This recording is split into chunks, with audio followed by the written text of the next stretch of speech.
আপনি যদি গর্ভবতী মা হন, এই ভিডিওটি শেষ না দেখে যাবেন না, কারণ এমন কিছু ভুল আমল আছে যেগুলো আমরা অজান্তেই করি, আর তার প্রভাব পড়ে গর্ভের বাচ্চার উপর। আজ জানব সেই ভয়ঙ্কর ভুলগুলো ইসলামের আলোকে। প্রথম ভুল, নামাজে অবহেলা করা। গর্ভ অবস্থা কষ্টের সময়, কিন্তু নামাজ ছাড়ার অনুমতি নেই। নামাজ শুধু মায়ের নয়, বরং গর্ভে শিশুর রিজিক, নূর ও হেফাজতের কারণ।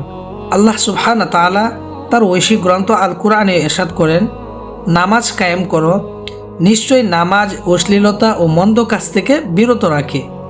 দ্বিতীয় ভুল, সবসময় কান্না, হতাশা, অভিযোগ করা। মা যদি সবসময় নেতিবাচক থাকে, তার প্রভাব সন্তানের উপর পড়ে, কারণ মায়ের মনেই সন্তানের প্রথম স্কুল। তৃতীয় ভুল, হারাম কন্টেন্ট দেখা ও শোনা। গান, নাটক, অশ্লীল ভিডিও, এসব শুধু চোখ নয়, গর্ভে শিশুর রুহকেও প্রবাহিত করে। চতুর্থ ভুল, ঝগড়া, রাগ, বদদুয়া করা। অনেক মা রাগের মাথায় নিজ সন্তানকেও কটু কথা বলে ফেলেন। এটা অত্যন্ত ভয়ঙ্কর কাজ। পঞ্চম ভুল, কোরআন থেকে দূরে থাকা। যে ঘরে কোরআন পড়ে না, সে ঘর থেকে বরকত উঠে যায় এবং সেই ঘরে রহমতের ফেরেশতা প্রবেশ করে না। ষষ্ঠ ভুল, খাবারে হারাম ও সন্দেহ জিনিস। হারাম খাবারের প্রভাব শুধু শরীরে নয়, সন্তানের চরিত্রও পড়ে।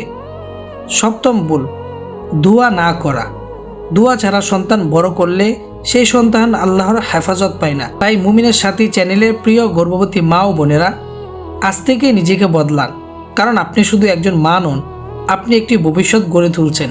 আল্লাহ সুবহানাহু ওয়া তাআলা প্রত্যেক গর্ভবতী মাকে এগুলো থেকে বেঁচে থেকে আমল করার তৌফিক দান করুন এবং প্রত্যেককে সুস্থ, দিনদার, নেককার সন্তান জন্ম দেওয়ার তৌফিক দান করুন।